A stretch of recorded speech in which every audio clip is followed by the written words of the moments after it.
Bonsoir à tous. Alors, faut commencer déjà par une déclaration importante. J'ai l'intention, sur cette chaîne, de faire des vidéos courtes. Un jour. Et ce jour n'est pas arrivé. Non, là c'est parti pour une petite prise d'otage. On va parler du Groenland, on va faire une vidéo assez exhaustive sur ce qui s'est passé au cours de la semaine, parce que c'est très instructif sur l'état des relations internationales, sur Trump, sur les Européens, sur les négociations, sur l'avenir du monde et à quel point on va prendre cher, malheureusement. Bref, oui, les lunettes. Alors attendez, les lunettes. Est-ce il faut le cosplay? Voilà, parfait. Je suis un agent du mondialisme maintenant.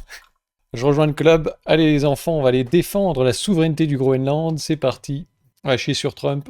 Bon, en tout cas, Macron, si tu as des problèmes avec Jean-Michel, fais-nous un signe. On n'oubliera pas d'en avoir rien à foutre. On va attaquer assez vite. Comme je vous l'ai dit, ça va être une prise d'otage aujourd'hui. On va faire un tour assez exhaustif de ce qui s'est passé au cours de la semaine et voir quels enseignements on peut en tirer. C'est un peu tout le temps les mêmes parce que c'est la répétition des mêmes problèmes qui produisent les mêmes conséquences. Et c'est juste une leçon supplémentaire pour tous ceux qui ont du mal à comprendre parfois. Donc si vous n'avez pas trop suivi l'actualité, je vous ai fait un résumé. Le spectacle continue. Je pense que Poutine regarde tout ça en mangeant du popcorn. C'est un peu la phase finale du cancer européen, mais malheureusement, on risque d'en faire des frais. Justement, en parlant de Poutine, on va commencer avec une déclaration de Medvedev.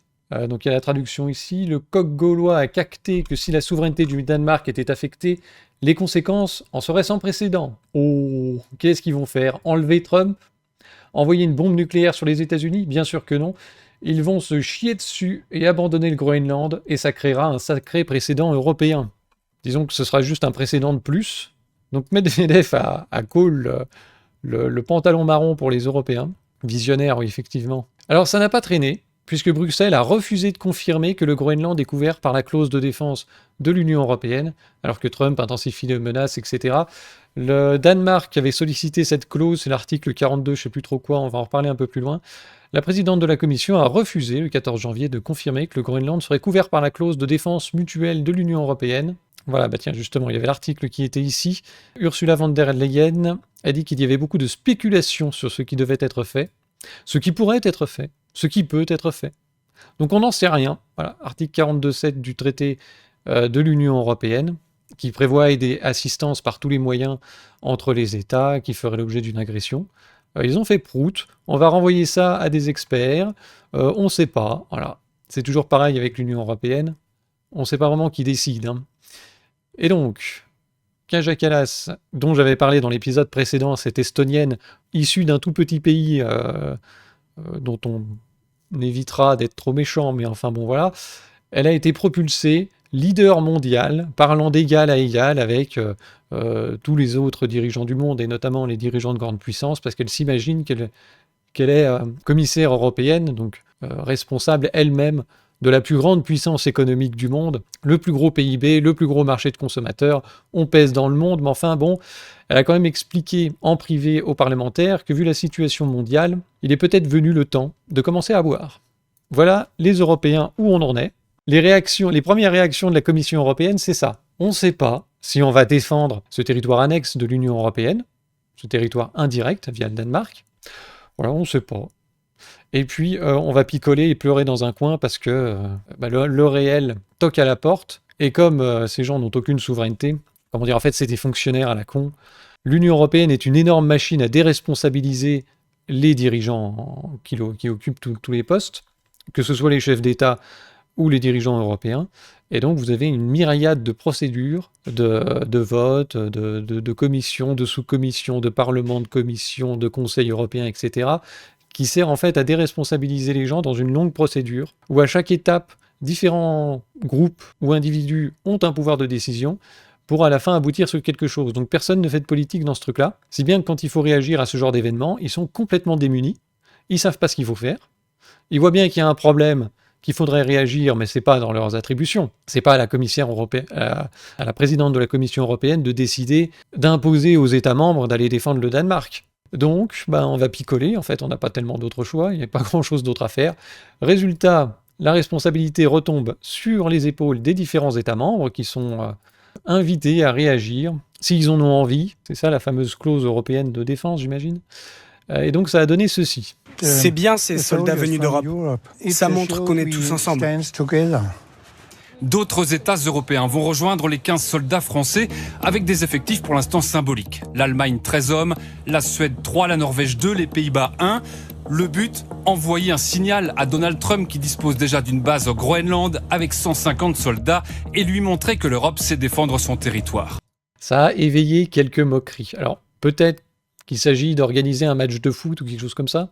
Voilà donc l'Europe puissance qui va envoyer 30 Gus. Mélanie a tout de suite dit que c'était une blague. Elle a ironisé sur le fait que envoyer 4 Gus, c'était ridicule. L'Italie n'envisage pas d'ailleurs de déployer des troupes au Groenland. C'est une blague. Une telle présence n'aurait pas de sens sans cadre clair. Donc un cadre défini par qui? Au niveau européen, ils sont déjà en train de boire. Au niveau de l'OTAN, c'est un peu bizarre puisque celui qui tient la boutique, c'est justement la personne contre lequel il faudrait défendre le Groenland. Donc bon, voilà, justement, elle appelle à une présence coordonnée de l'OTAN dans la région pour contrer les interférences extérieures sans engagement militaire italien. Donc ça, c'est un peu la blague de certains européistes qui font semblant de rentrer dans le jeu de Trump. Trump qui justifie son annexion du Groenland par des menaces russes ou chinoises. Et donc les Européens disent non, mais on n'a qu'à faire un truc dans le cadre de l'OTAN, dans ce cas, tout ira bien. Ça justifie pas d'annexer le Groenland. Comme si c'était ça la question, quoi. Bon. D'ailleurs, je fais une petite aparté, puisque j'avais vu sur Twitter quelqu'un qui rappelait aux Italiens qu'ils ne devraient pas trop se moquer du faible nombre d'effectifs envoyés au Groenland, puisque en 1940, ils ont quand même été bloqués. L'invasion de l'Italie en France a été bloquée par 8 mecs dans un bunker sur un pont à Menton, je crois. Ils ont mis 3 ou 4 semaines à passer le pont. Donc ça peut avoir des effets, 8 mecs. Faut faire attention. Et l'Italie aurait pu s'en souvenir, mais bon. Alors, c'est tellement insignifiant que Trump a tout de suite menacé d'imposer de droits de douane les pays qui ne soutiennent pas son plan pour s'emparer du Groenland. Et dans la foulée, donc ça c'était le 16, le lendemain, il a annoncé des droits de douane de 10% pour le Danemark, la Norvège, la Suède, l'Allemagne, le Royaume-Uni, la France, qui avaient pris position contre l'annexion et ils ont quasiment tous envoyé des troupes. Même si c'est une personne, tiens, il n'y a pas les Pays-Bas. Bref, ils prendront effet à partir du 1er février 2026 et ont pour cause le dossier de l'acquisition du Groenland. Alors c'est 10% au 1er février, et puis ça peut monter à 25% si ils ne se soumettent pas à Papy. Il en a profité aussi pour chier sur l'Ozempic. Il a dit un ami à moi, très intelligent, très riche, très gros aussi, a pris le médicament contre l'obésité. Alors c'est censé être contre le diabète à la base. Toutes les stars ont utilisé ce truc-là pour maigrir. Ça a d'ailleurs des conséquences, mais enfin bon. Il a dit que le médicament ne fonctionne pas sur lui. Il est plus gros que jamais. Or, l'Ozempic, c'est un peu le produit phare de l'entreprise Novo Nordisk, qui est danoise. Et je ne sais plus quelle part du PIB du Danemark ça représente maintenant, mais je crois que c'était pas devenu l'une des premières capitalisations boursières européennes, justement, il y a quelques temps. Donc c'est une manière de chier sur le Danemark. Alors, Kevin Bossuet, qui commande souvent sur CNews en racontant un peu des conneries, justement se moquait de ces 15 soldats, que tout ça était ridicule, et puis finalement, quelqu'un a fait remarquer que 15 soldats français au Groenland suffisent à provoquer une crise de nerfs à la Maison-Blanche, avec menaces commerciales, etc. Pourquoi ? Parce que Trump, comme on l'avait vu dans la précédente vidéo, effectivement, si tu mets quelques gugus au Groenland pour le défendre, eh bien il va falloir aller au carton, si tu as l'intention de faire une invasion militaire. Ce qui pourrait être un peu difficile à défendre du point de vue médiatique, et aussi auprès de ses électeurs, qui sont particulièrement opposés à des interventions militaires directes. Donc il est hors de question de faire un carton. Donc on continue avec les pressions. On a ici Stephen Miller, le chef de cabinet adjoint de la Maison-Blanche, qui expliquait que la position des États-Unis est très claire, ils veulent contrôler le Groenland, et donc ils font du chantage à l'OTAN. L'argent des contribuables américains garantit la sécurité de l'Europe et les protège de tous les adversaires. On pourrait croire qu'ils souhaiteraient soutenir l'Amérique dans cette affaire, et j'espère qu'ils vont le faire. Trump défend les intérêts de l'Amérique dans le monde, dans tout l'hémisphère occidental, etc. C'est pour votre bien. Vous devriez arrêter d'être des ingrats. Les contribuables américains payent pour votre défense, donc vous devez tout accepter. Et vous devez nous soutenir sur tout. Et donc là, on voit le prix en fait de la dépendance des Européens qui ont soumis leur défense à l'OTAN, qui se sont crus bien malins de faire des économies là-dessus, et qui, en soumettant leur défense, ont soumis leur politique étrangère. aux États-Unis. Donc ils suivent toutes les conneries de guerre internationale, de toutes les sanctions américaines. Et puis maintenant, les enchères sont en train d'augmenter, puisque les États-Unis étant en difficulté, c'est nous qui allons payer à leur place d'abord. Parce que l'argent du contribuable américain garantit, paraît-il, la sécurité de l'Europe. On voit ce qu'il en est en Ukraine. Je suis sûr que les Ukrainiens sont très contents d'avoir le soutien des États-Unis dans leur guerre. Juste une petite aparté sur le financement de l'OTAN, parce que c'est un peu ambigu. L'OTAN, en tant qu'organisation, c'est un budget de 5 à 6 milliards d'euros, qui est financé majoritairement par les États de l'Europe. Les États-Unis en payent 16,3%, autant que l'Allemagne. On paye 10% de cette connerie, donc à peu près 500 millions par an. En revanche, là où c'est intéressant, c'est les parts de dépenses militaires de l'Alliance, où là, les États-Unis pèsent pour 70%. Et dans les dépenses de l'Allemagne, du Royaume-Uni, de l'Italie et des autres pays, c'est essentiellement de la dépense faite pour acheter du matériel américain.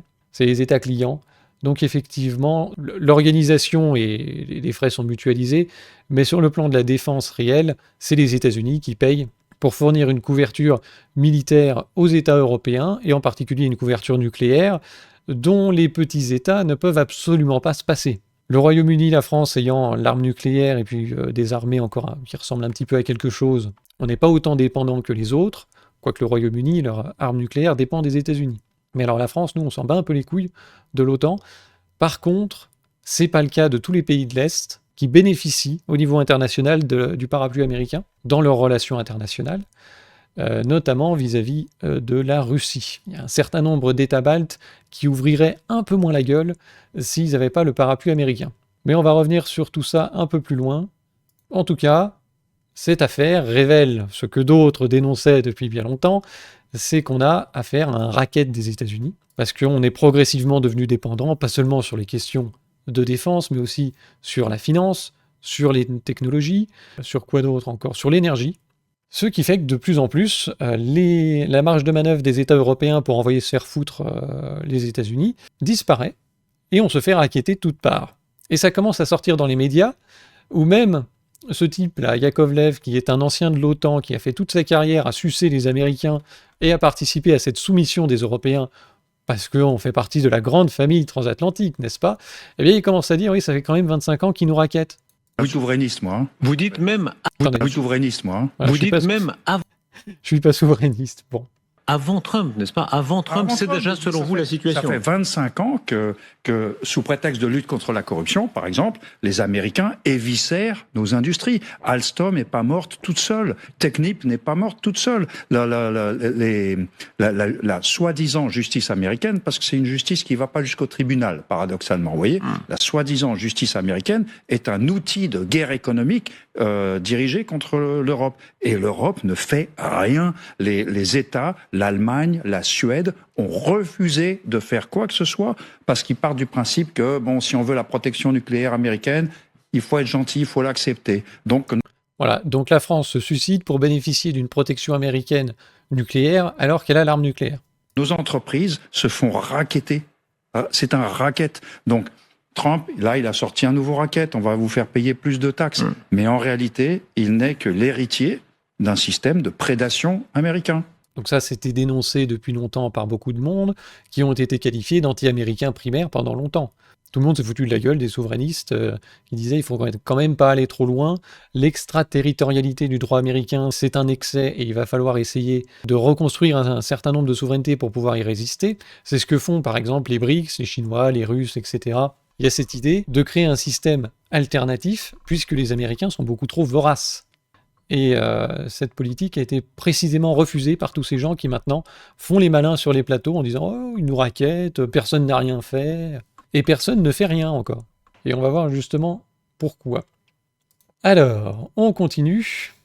Les parlementaires européens s'apprêtent à bloquer l'approbation de l'accord commercial entre l'UE et les États-Unis en raison de la promesse de Donald Trump d'imposer de nouveaux droits de douane. Donc ça commence à bouger, on évoque la possibilité de suspendre cet accord. Macron, de son côté, a expliqué qu'il allait dégainer le fameux bazooka commercial. L'instrument anti-coercition de l'Union européenne va être activé en cas de nouveaux droits de douane américains. Il s'agit de l'arme de légitime défense de l'Europe, un mécanisme permettant de frapper lourdement les produits américains en représailles, afin de faire cesser toute forme de pression ou de chantage. Bon. On a vu ce que ça a donné la dernière fois qu'ils ont essayé de négocier les tarifs. Donc ça, c'est la réponse de l'Union européenne. On va suspendre cet accord à la con, et puis on va prendre des mesures de rétorsion si Donald Trump applique des droits de douane. Et tous les bandeurs de la Macronie ont félicité Macron. On a ici Louis Duclos qui s'exprime sur LCI, je crois. La position française est un pavé dans la mare. Alors que l'Europe regarde inquiète les menaces économiques et militaires de Trump, la France est le seul pays à choisir la voie du rapport de force. On va voir où ça va finir. Seule, c'est une position difficile à assumer. Mais avec les 27 membres de l'UE, nous avons la capacité économique de mettre en difficulté, tout du moins de faire face aux États-Unis, et c'est précisément ce qu'il est nécessaire de faire. C'est les mêmes conneries qu'on entend depuis 40 ans qui nous ont mis dans la situation où on a fini en dépendance totale et dans l'inaction complète qui conduit Kaja à expliquer que maintenant il est temps de boire. C'est tout ce que l'Europe peut faire. On va déboucher les bouteilles, on va se torcher la gueule et oublier tout ça. La soumission à Trump est intolérable, blablabla. On va pas se faire humilier. On peut être fier que ce soit la France qui se lève et encourage ses partenaires. On ne se couche pas, on soutient le Danemark, on riposte et blabla. Sauf que, une fois qu'on a dit ça, il y a 27 membres à mettre d'accord. Et il va falloir prendre des mesures de rétorsion contre les États-Unis, mais qui vont forcément handicaper certaines personnes, certains pays plus que d'autres. Et tout le jeu à 27, puisqu'il faut définir une position commune, c'est de prendre des décisions qui ne vous handicapent pas vous, mais emmerdent quelqu'un d'autre. Comme ça vous coûte que dalle. L'Allemagne veut des décisions qui embêtent la France ou d'autres, mais qui lui coûtent rien. Et c'est pareil pour tout le monde. Donc le résultat, c'est qu'il n'y a jamais de position commune. Et donc, ce gars-là n'a toujours rien compris. C'est tout le contraire. Seuls, les pays européens auraient beaucoup plus de marge de manœuvre pour prendre des mesures au niveau national, unilatérales, qui font mal aux États-Unis et pas trop à leur économie, et chacun pourrait prendre des mesures qui les concernent eux, en fonction de leurs intérêts, et en fonction de la relation qu'ils ont avec les États-Unis. Et au contraire de ça, là, il faut définir une position commune à 27, donc il faudrait, pour que ce soit envisageable, avoir des mesures de rétorsion qui coûtent la même chose aux 27. Parce que sinon, il y en aura toujours un pour dire « oui, mais lui, il est arrangé, gneu, ça va pas ». Donc c'est un truc qui est totalement impossible à prévoir, et quand bien même, au terme de longues discussions, ils arriveraient à trouver une position commune, dès le lendemain, tu as Trump qui va aller appuyer là où ça fait mal, en jouant sur les divisions, en prenant des tarifs spécifiques sur un pays, en disant « si tu acceptes, je te défonce toi », et donc ce pays dit « bah moi je me retire, je signe pas ». Donc il n'y a pas de position commune. Voilà, fini, terminé. Voilà, donc Louis Duclos n'a rien compris, et donc ce qui doit arriver va arriver, parce qu'en plus, ici, Guillaume Bigot nous rappelle que le mécanisme de coercition de mon cul sur la commode, 4 mois d'examen, 2 mois de délibération, 6 mois de négociation avant d'éventuelles sanctions, rétorsions. Il faut essayer de discuter pour essayer de mettre 27 personnes d'accord. Donc c'est vraiment très réactif. C'est 1 an de discussion. C'est ce qu'on avait vu avec les rétorsions, les trucs anti-dumping sur les bagnoles chinoises. Ils en ont discuté pendant combien de temps? Ça a duré plus d'1 an. Le temps qu'ils se mettent d'accord, la Chine avait déjà pris les devants et avait trouvé des moyens de contourner les éventuelles sanctions, les éventuelles taxes qui devaient être prises par l'Union européenne, et ils ont été assembler leurs bagnoles en Turquie ou dans l'Union européenne pour échapper aux taxes. D'ailleurs, le Mercosur va aussi peut-être servir à ça. Hein. On pense que l'Allemagne va envoyer plein de bagnoles vers le Brésil. Il est possible qu'on voit arriver plein de bagnoles chinoises assemblées au Brésil, direction l'Union européenne. Ça va être marrant, ça. Donc, Macron propose un instrument particulièrement inefficace parce que ça discute pendant 100 000 ans, là où Trump prend ses décisions en 24 heures, peut-être même moins d'ailleurs. Peut-être qu'il dit tout ce qui lui passe par la tête, et c'est pris comme étant une annonce et donc une politique. Quand Macron dit on va faire un truc, c'est il lève le doigt. On va voir ça un peu plus loin. Et donc ce qui doit arriver est en train d'arriver. Mélanie a dit qu'elle rejetait toute menace sur les tarifs sur le Groenland, ce serait une erreur. Donc il n'y a pas de rétorsion, il n'y a pas d'instrument de coercition, il n'y a pas d'escalade, hein, n'est-ce pas? La première ministre italienne estime que Donald Trump était disposé à écouter les Européens sur le dossier du Groenland, mais que le message venu d'Europe a manqué de clarté du côté américain parce que les gens se sont braqués. Elle met en garde contre le risque de certaines initiatives européennes, aient été perçues comme anti-américaines. Elle suce un peu les Américains. Hein. Et donc Trump se fout de leur gueule, comme avec l'Ozempic, Il a ressorti cette photo qui date des négociations sur la résolution de la crise ukrainienne l'année dernière, où il avait convoqué, comme des larbins, tous les couillons d'Européens. Il y a aussi Zelensky, là, qui traîne, il y a Rutte de l'OTAN, Macron, Meloni, évidemment Van der Leyen. Et puis il y avait cette photo qui est un peu restée célèbre, disons qui a marqué l'actualité, où on voyait tous les couillons d'Européens, finalement, prendre des notes sur ce que Trump leur disait, en fait, prendre des ordres, afficher un air dépité, parce que de toute façon, ils ne pouvaient rien faire. Et donc là, Trump en remet une couche, en ressortant ce truc-là, il explique aux Européens ce qu'il va faire, c'est-à-dire annexer visiblement non seulement le Groenland, mais aussi le Canada, le Venezuela, qui sont ici sur cette carte, indiqués comme des territoires américains. Cette photo est une humiliation, oui. Et donc il publie ce genre de choses, donc il n'en a rien à foutre des Européens. Pendant ce temps, les dirigeants européens cherchent maintenant désespérément une porte de sortie face au bras de fer avec Trump, par crainte de faire péter les relations transatlantiques. Vous avez vu ce que Trump en fait, lui, des relations transatlantiques, hein. Il s'en fiche, complet. Mais les Européens, ils sont prêts à faire les serpillières pour garder le parapluie militaire américain. Lors d'une réunion, le PPE, premier groupe au Parlement européen, a exclu le recours au bazooka commercial de l'Union européenne. On va pas le faire.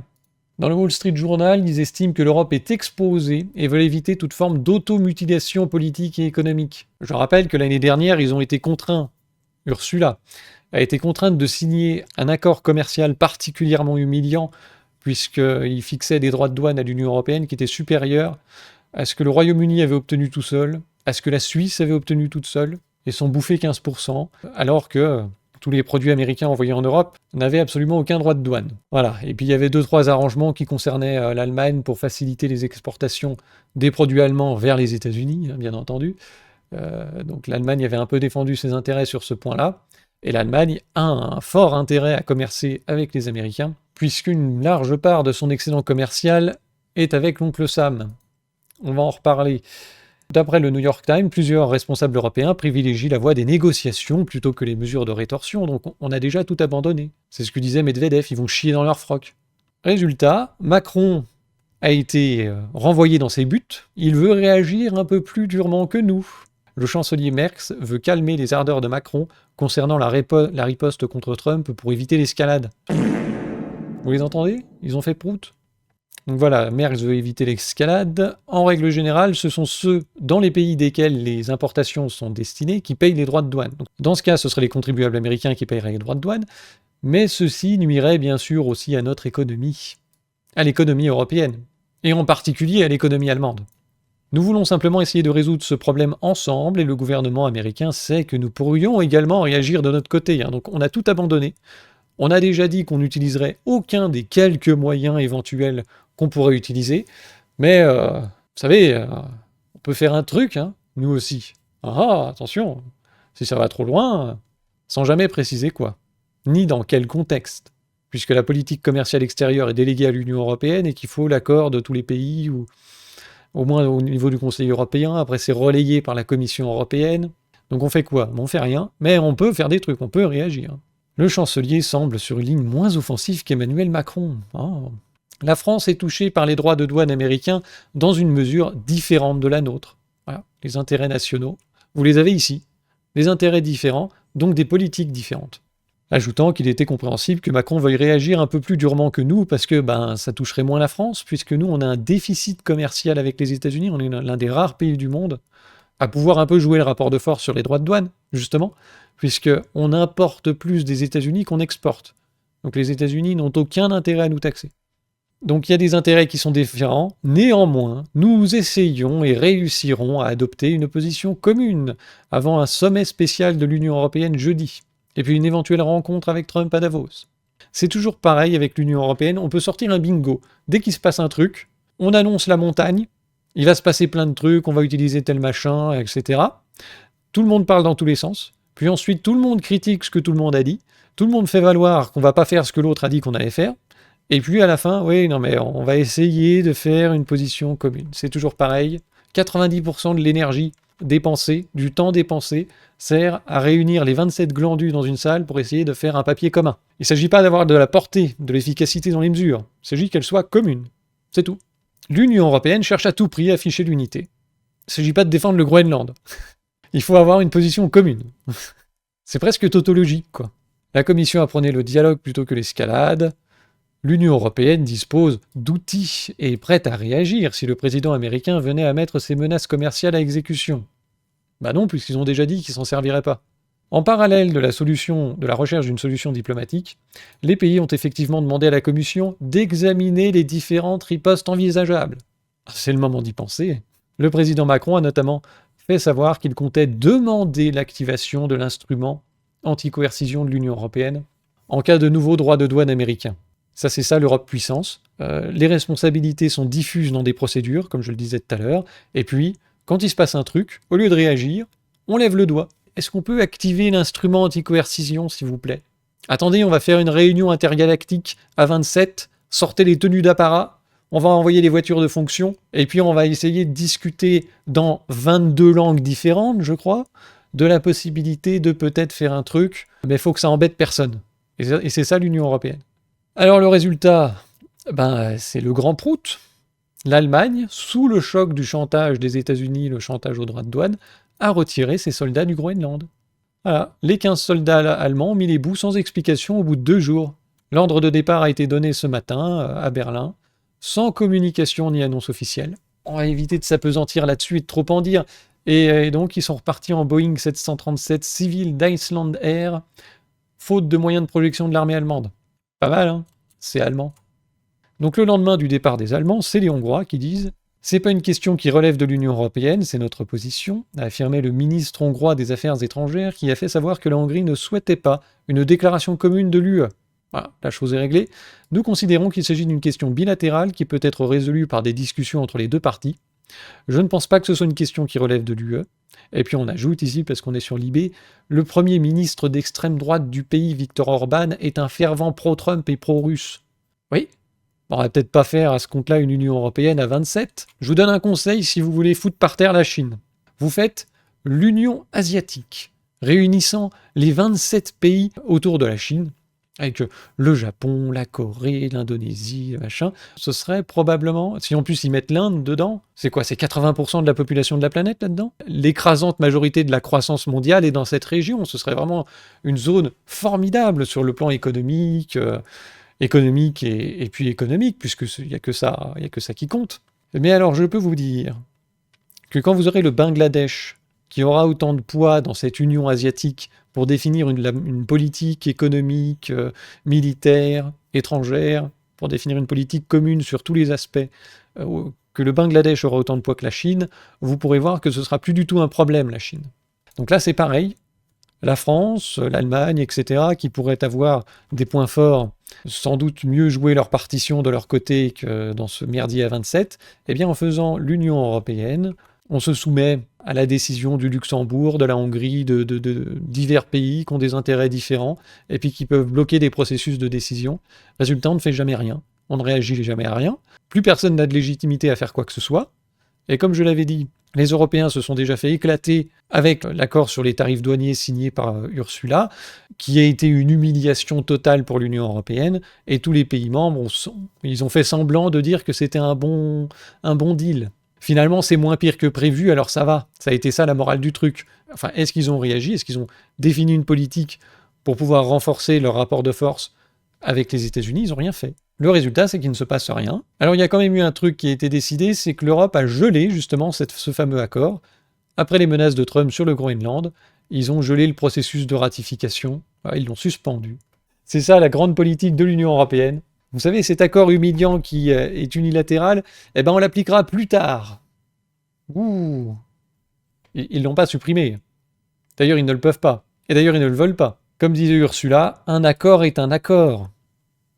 Il est hors de question de remettre en cause cet accord commercial.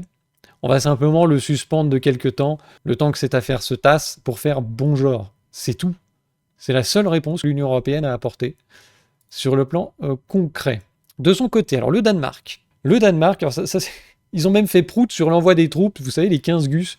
Finalement, ils essayent d'arrondir les angles parce que ça a mis Trump en colère, donc ils lui expliquent que non, mais c'était pas contre toi. Le renforcement de la présence militaire au Groenland vise la Russie et pas les États-Unis. Et le Danemark a confirmé qu'il ne perçoit aucune menace de la part de son allié de l'OTAN. C'est quel niveau de soumission, ça?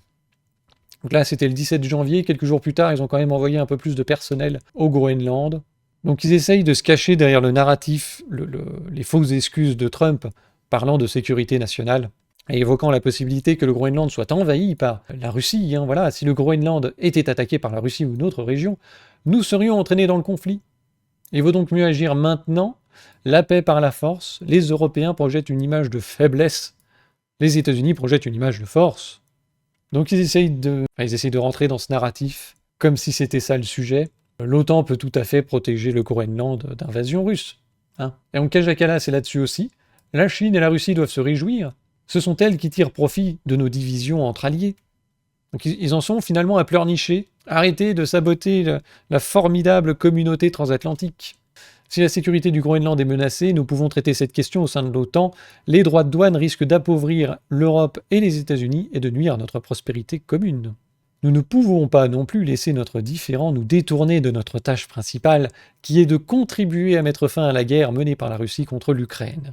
Et il y a Zelensky qui a dit d'ailleurs qu'il s'inquiétait que l'affaire du Groenland détournait l'attention de l'Ukraine. Lui, il devrait peut-être faire attention parce qu'il va peut-être... Je trouve qu'il a eu de la chance de finir l'année 2025.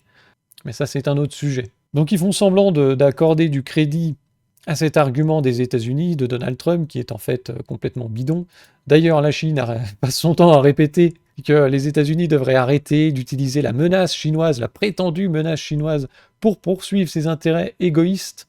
Idem du côté de la Russie, qui a dit qu'ils n'avaient aucune intention d'annexer le Groenland ou de l'attaquer en aucune façon. Et la Russie a expliqué qu'elle considérait le Groenland comme un territoire du Danemark. Mais c'est contre la Russie qu'il faut se protéger, absolument pas contre les États-Unis qui veulent annexer le territoire.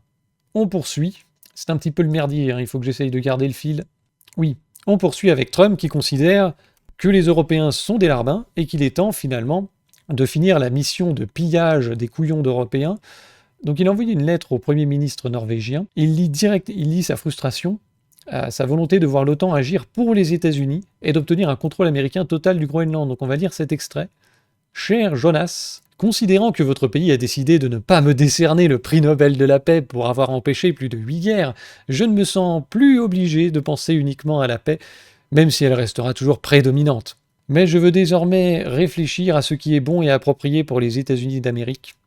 Le Danemark ne peut pas protéger ce territoire de la Russie ou de la Chine, et pourquoi ont-ils un droit de propriété de toute façon? Il n'y a aucun document écrit. Il y a eu un bateau qui a accosté là il y a une centaine d'années, mais nous avons aussi eu des bateaux qui ont accosté là. J'ai fait plus pour l'OTAN que quiconque depuis sa fondation, et maintenant l'OTAN devrait faire quelque chose pour les États-Unis. Le monde n'est pas en sécurité tant que nous n'avons pas un contrôle total et complet du Groenland.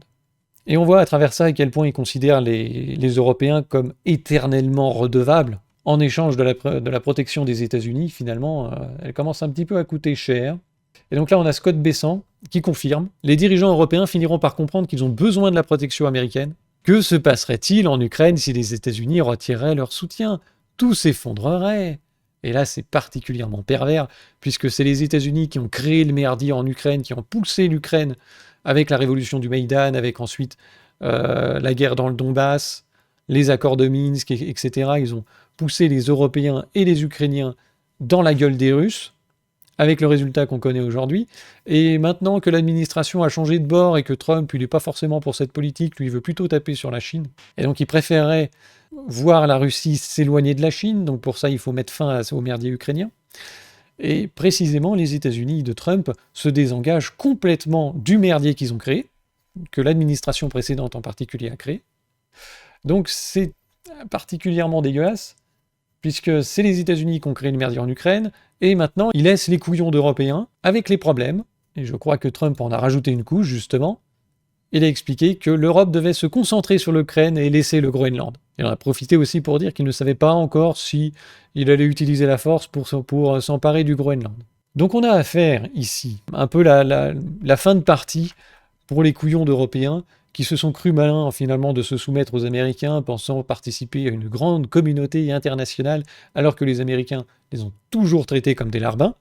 Comme disait l'autre, ça fait 25 ans qu'ils nous raquettent, ça fait même plus que ça. En même temps, ça fait 25 ans que vous vous faites raqueter, vous n'avez pas réagi, donc il y a un moment où faut pas vous étonner. Et il se trouve que le monde est un peu en train de changer, la mondialisation libérale, la tendance wokistan, tout ça, Trump a un peu foutu un coup de pied dans la fourmilière, puisque ce truc était en train de dégénérer, d'affaiblir les pays occidentaux. J'ai prévu de faire justement une vidéo là-dessus, parce qu'ils sont tous en train de chialer sur la mondialisation, hein, avec Shine et compagnie. On en parlera de ça. Donc ce truc est en train de dégénérer et d'affaiblir les pays occidentaux, donc il fallait casser ce système et le remplacer par autre chose. C'est ce qu'essaye de faire un peu Trump, et il le fait en se repliant sur les États-Unis, en cherchant à réindustrialiser son pays, à récupérer une souveraineté sur la production. Donc pour ça, il faut justement réindustrialiser, et ça nécessite d'avoir un accès à l'énergie, d'avoir un accès aux matières premières, et puis de réaspirer les savoir-faire, réaspirer les investissements. C'est là qu'on voit la cohérence de la politique de Trump vis-à-vis de l'Union européenne, qui est traitée finalement comme... c'est le racket final, quoi. On se replie sur les États-Unis, on n'a plus rien à foutre de ce qui se passe en Europe. Par contre, on va prendre le peu qui nous intéresse. Donc on leur vend de l'énergie très chère, hein, du GNL, des trucs comme ça, on bousille bien leur économie. On leur colle des droits de douane, on oblige leurs entreprises à délocaliser. Il y a énormément d'investissements qui partent d'Europe vers les États-Unis, pour toutes les questions qu'on avait déjà évoquées d'ailleurs dans l'épisode précédent. Et puis on va piller le peu qui reste, c'est-à-dire qu'on prend les entreprises qui nous intéressent, on leur balance des factures dans la gueule sur le GNL, sur aussi les centrales nucléaires, et puis on leur pique des bouts de territoire, on prend tout ce qu'on peut, quoi. C'est le pillage final, on arrive au bout, de toute façon on va les lâcher, ces couillons, donc on prend tout ce qu'on peut, avec des prétextes bidons, et avec avec un esprit l'Amérique d'abord. Alors certains parlent maintenant d'OTAN-exit, ce qui est, encore une fois, l'occasion de révéler l'absence totale d'unité européenne, puisqu'il est absolument hors de question pour les pays de l'Est de se séparer de la protection américaine, et ils sont prêts à sacrifier tous les intérêts, surtout quand c'est pas les leurs, hein, des Français, des Allemands, de tout ce que tu veux, pour rester dans ce truc-là. Et ce qui est très drôle, c'est que tu as ici plusieurs pays européens qui envisageraient un désengagement de l'OTAN et la création d'un système de défense européen basé sur la coalition des glandus en Ukraine afin de répondre aux États-Unis. Or, c'est précisément... Les États-Unis sont très contents de la coalition des glandus, en tout cas les États-Unis de Trump. La coalition des glandus, ça sert à poursuivre la politique américaine en Europe, que je vous ai décrite sur on va utiliser l'Europe et les Ukrainiens pour les foutre dans la gueule des Russes et essayer de provoquer l'effondrement du régime de Poutine, peut-être même le démantèlement de la Russie, hein, qu'on pourrait ensuite réintégrer dans l'Union européenne progressivement et pouvoir avoir une domination du glacis géopolitique américain sur les décombres de l'Empire russe, puisque c'était ça un peu le but. Et donc la coalition des glandus, c'est la conservation de cette politique de l'Amérique démocrate, on va dire, des néoconservateurs, qui va poursuivre cette connerie en Ukraine, contre l'intérêt des Ukrainiens et des Européens, parce que nous, ça nous coûte une blinde, cette ânerie. Il faudrait absolument y mettre fin. Et d'ailleurs, Macron est allé signer, il y a une semaine, je crois, un accord sur la coalition des glandus avec l'Ukraine, dont les États-Unis ne sont quasiment pas membres. Ils sont partie prenante de manière floue, il est hors de question de renvoyer des soldats américains. Sur la partie logistique et financière, leur engagement est inexistant, flou, on ne sait pas ce qu'ils vont faire. Donc tout ça est délégué aux couillons d'Européens qui veulent bien s'en charger et qui sont les relais d'influence de la politique des néoconservateurs américains, donc dont Macron est le chef de file. Hein. Et donc, il y avait un Américain sur place, je sais plus lequel, il a commenté que Macron était quelqu'un de formidable et qu'ils avaient beaucoup de chance, ils en remerciaient Dieu d'avoir quelqu'un comme lui. Quelqu'un qui est suffisamment con pour récupérer le bébé. Parce que la coalition des glandus permet d'externaliser tout le merdier ukrainien de la question otanienne. C'est plus l'OTAN, donc c'est plus les États-Unis, c'est les couillons d'Européens dans leur coin pour soutenir l'Ukraine à fond perdu et soutenir cette usine à viande qui n'a absolument aucune chance d'aboutir à une reconquête des territoires ukrainiens. Ça va juste faire tuer plus de monde et nous coûter de l'argent. Mais c'est plus lié à l'OTAN. C'est la coalition des glandus, c'est autre chose. Donc les Américains se retirent de ce truc-là. En tout cas, l'Amérique de Trump, c'est sorti de ce machin. Donc c'est vraiment une catastrophe. Hein. C'est choisir, je l'avais dit, hein, on a le choix entre la soumission à une Amérique pro-Trump ou la soumission à une Amérique pro-démocrate ou pro-néoconservateur. Il n'y a pas moyen d'avoir une défense souveraine liée à des intérêts européens? Ah bah oui, c'est vrai, ça n'existe pas. Alors voilà où en sont réduits les Européens. On a ici notre couillon Jean-Noël Barrot qui est couillonné et qui en est réduit à faire des invocations de la pleurniche. Non, mais s'il vous plaît, c'est comme Kaja Kallas et tous les autres. Hein.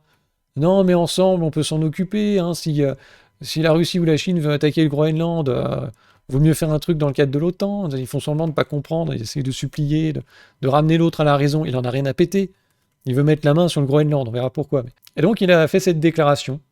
Ceux qui annoncent l'effacement de la civilisation européenne devraient donc commencer par s'interroger sur leurs propres faiblesses, leur propre fragilité, le risque de leur propre effacement. Et se souvenir que les logiques de domination, si fascinantes soient-elles pour les observateurs, sont vaines et vouées à l'échec. Parce que les nouveaux empires portent, nous le voyons bien, en eux-mêmes les conditions de leur propre faiblesse.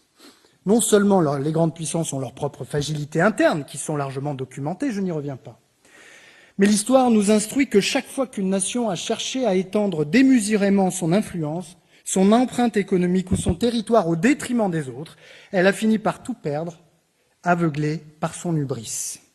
Le néocolonialisme, la pulsion de recolonisation, est un aveu de faiblesse. Chaque nation du monde est confrontée à sa propre finitude. La mesure, seule, est la condition de l'équilibre, et c'est cet équilibre qu'il faut chercher. Bon, on dirait un étudiant qui fait son concours d'éloquence de fin d'études d'un diplôme de relations internationales. C'est chiant, c'est parfaitement nul, et en plus c'est faux. Chaque nation qui a cherché à étendre son influence de manière excessive, démesurée, a fini par tout perdre, c'est pas vrai. Il y a plein d'exemples du contraire. Donc il est en train de supplier les Américains, s'il vous plaît, ne nous écrasez pas trop la gueule. On n'a pas les moyens de se défendre, on n'a pas les moyens de répondre, et puis on veut pas être tout seul. Regardez. Tiens, juste voilà, l'alliance transatlantique est terminée, hein, ça c'était l'émissaire du Kremlin qui déclarait ça. Alors les couillons d'Européens, là, ils sont en état de sidération, de choc. Le Premier ministre Donald Tusk estime qu'un conflit ou une tentative de prise de contrôle du territoire d'un État membre de l'OTAN par un autre allié, en particulier les États-Unis, serait la fin du monde tel que nous le connaissons et constituerait une catastrophe. Ça dépend pour qui, hein. Alors, pour ces fonctionnaires européens qui gagnent un fric fou à rien branler dans des institutions où finalement la politique est définie ailleurs, et ils font semblant d'avoir le pouvoir, hein. Pour eux, oui, ce serait une catastrophe parce que tout d'un coup, ils seraient ramenés à leur échelon national face au grand méchant monde, hein, et ils devraient être responsables, avoir une politique dont ils sont tributaires, dont ils devraient définir eux-mêmes les contours, qu'ils devraient mener, assumer, conduire. C'est pas trop leur cam, hein. Et donc ça chiale, et on a ici notre chialeur en chef, en la personne de Droupi. On va écouter Droupi. Ah, nous, on est tout seuls maintenant. Le monde est méchant, on va se faire bouffer. Est-ce qu'on comprend que nous étions vassalisés? Parce que vous citez... Ah, est-ce qu'on comprend que nous étions vassalisés? On en est là. On est vassalisés. Est-ce qu'on le comprend? Il ne s'agit pas de faire quelque chose, hein. Les ultranationalistes, les conservateurs, mais de la même façon, les progressistes ont été trahis. Rappelez-vous 2017, quand Obama a dit « Allez, on vote Macron ». Après, il y a eu dans le camp démocrate la trahison sur les sous-marins. Le camp démocrate a écouté déloyalement les Européens. En fait, on est trahi par les Américains, que ce soit sur la droite ou sur la gauche. Ça, on a vécu beaucoup de trahison. Ça... On a vécu beaucoup de trahison. On n'en a jamais tiré la moindre leçon. Et on s'est toujours couché. Et on a toujours été des serpillères. Et maintenant, ils s'étonnent de se faire éclater. C'est juste comme d'habitude. Ça c'est clair, mais maintenant, on n'en est plus là. Maintenant, on est seuls. On l'a déjà dit, je le redis ce soir à votre antenne, nous sommes, nous, Européens, seuls. On est seuls. Mais je croyais que l'Europe était une puissance. Qu'est-ce que ça peut foutre? Les mecs, ils sont 27, mais ils sont seuls. Qui décidait alors? Comment on peut être seul à 27?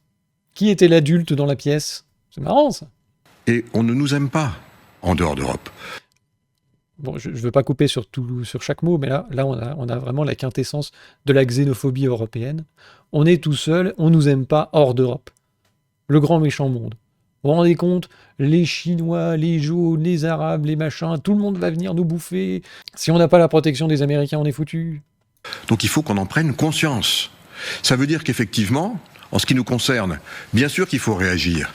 Mais, et je vais le dire, je crois que j'ai été l'un des premiers à dire... Il faut réagir. On a la quintessence de l'européiste, c'est-à-dire qu'il fait des constats et il n'y a rien derrière. Qu'il fallait effectivement que nous réagissions, pas uniquement par rapport à ce qui m'est arrivé, et notamment la désignation qui a été faite sur moi-même en ce qui concerne le rôle que j'ai joué dans la régulation du numérique et les conséquences que certains en ont tirées, comme vous le savez, aux États-Unis, me concernant. Non. Désormais, nous devons effectivement réagir, mais réagir de façon, j'allais dire, intelligente. J'aurais bien aimé avoir un peu la suite du truc, mais c'est toujours pareil, quoi. Il faut réagir de manière intelligente. Il faut réagir de manière unie. Il faut donner plus de puissance à l'Europe. Il faut que l'Europe fasse ceci, fasse cela. C'est toujours pareil, ils te font des constats, et à la fin, tu as un discours vague, flou, avec rien de concret, aucune politique de définie. Et il faut que l'Europe arrête d'être l'idiot du village mondial. Combien de fois j'ai entendu cette phrase? Tous les ans, tout le temps, t'as toujours un type qui vient, justement sur un sujet d'actualité, commentant la nouvelle Bérésina européenne, le nouveau baissage de froc, et dire bah il faudrait quand même que l'Europe assume un petit peu plus le rapport de force, il faudrait qu'ils arrêtent d'être l'idiot du village mondial, que ça revient souvent. Et à la fin, c'est juste la discussion d'un type dans un cénacle dépossédé de tout pouvoir, qui peut avoir un petit poids d'influence ou je sais pas quoi, où il a un poste, enfin, c'est un membre de la bureaucratie déresponsabilisante, qui tient un propos, et puis ça finit là.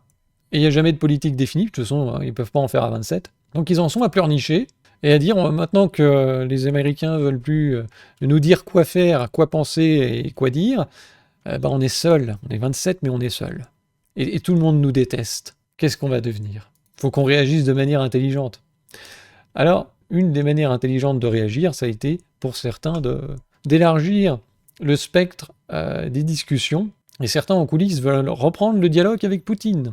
France, Allemagne, Italie, c'est pas encore officiel, mais ça discute. Le Royaume-Uni traîne des pieds. C'est un moyen de remettre un petit peu de poids dans la balance face à Trump.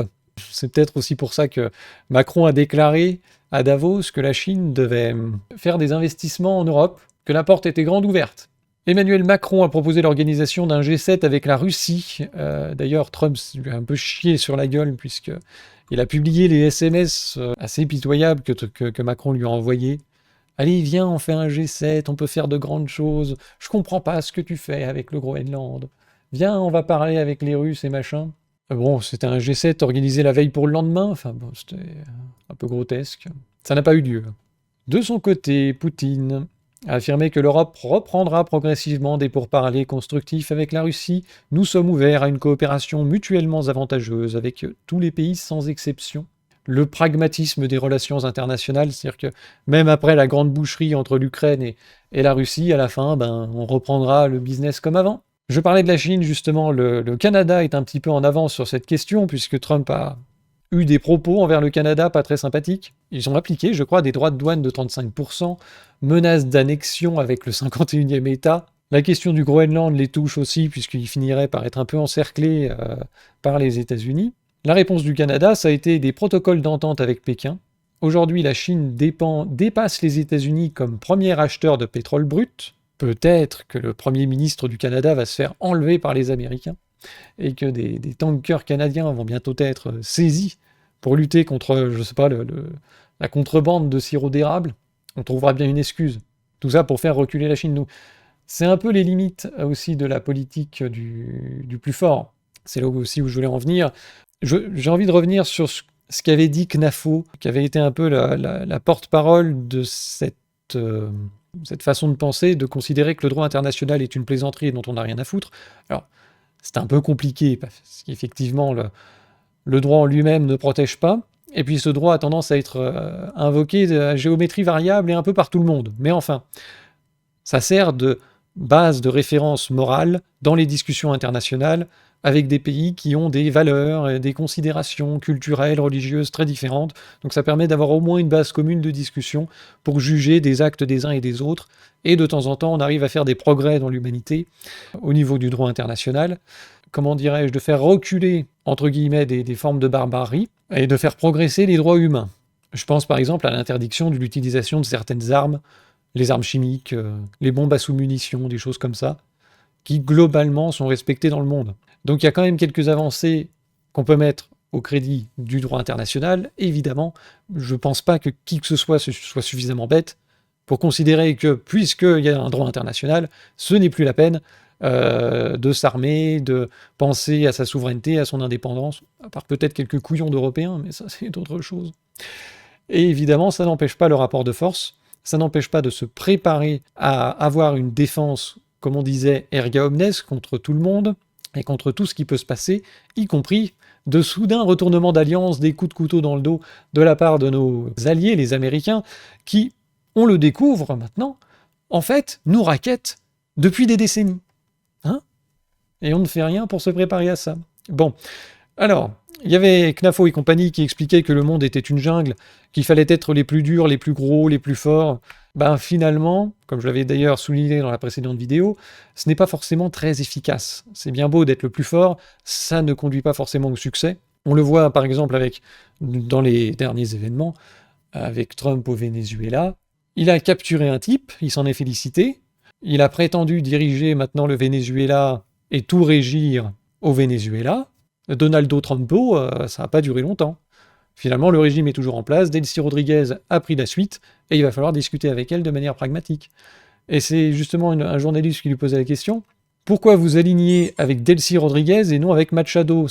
Machado, c'est la prix Nobel de la paix vénézuélienne, expatriée, extrêmement pro-américaine, qui immédiatement a dit je vais pouvoir donner mon pays aux États-Unis, c'est vraiment génial, et puis on va pouvoir aller libérer Cuba, libérer le Nicaragua, ça va être trop bien, prix Nobel de la paix. Elle se réjouissait d'une attaque contre son pays, se réjouissait aussi de bombardements de l'État israélien, enfin bon, vous voyez un peu la ligne, quoi. Le prix Nobel de la paix, ça sert à camoufler les têtes de pont de la politique américaine néoconservatrice, que ce soit porté par des Américains, c'est souvent porté par des expatriés pro-américains, décorés d'un prix Nobel international, voilà, sans commentaire.